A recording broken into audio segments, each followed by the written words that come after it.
If I were the devil,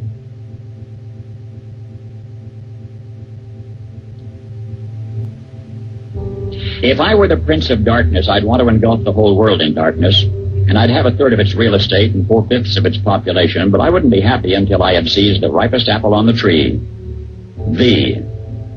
So I'd set about, however necessary, to take over the United States.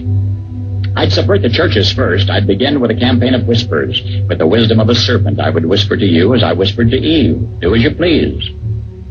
To the young, I would whisper that the Bible is a myth. I would convince them that man created God instead of the other way around. I would confide that what's bad is good and what's good is square. And the old I would teach to pray after me, Our Father, which art in Washington.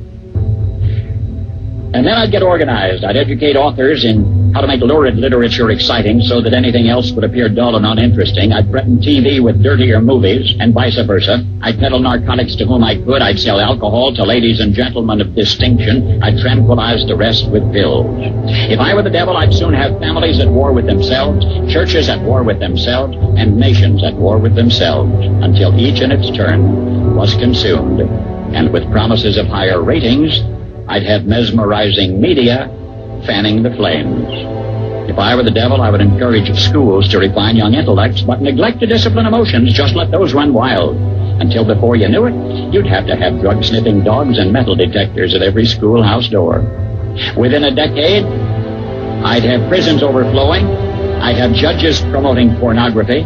Soon I could evict God from the courthouse, then from the schoolhouse, and then from the houses of Congress. And in his own churches, I would substitute psychology for religion and deify science. I would lure priests and pastors into misusing boys and girls and church money. If I were the devil, I'd make the symbol of Easter an egg and the symbol of Christmas a bottle. If I were the devil, I'd take from those who have and give to those who wanted until I had killed the incentive of the ambitious. And what'll you bet? I couldn't get whole states to promote gambling as the way to get rich. I would caution against extremes in hard work, in patriotism, in moral conduct. I would convince the young that marriage is old-fashioned, that swinging is more fun, that what you see on TV is the way to be. And thus I could undress you in public, and I could lure you into bed with diseases for which there is no cure. In other words, if I were the devil, I'd just keep right on doing what he's doing.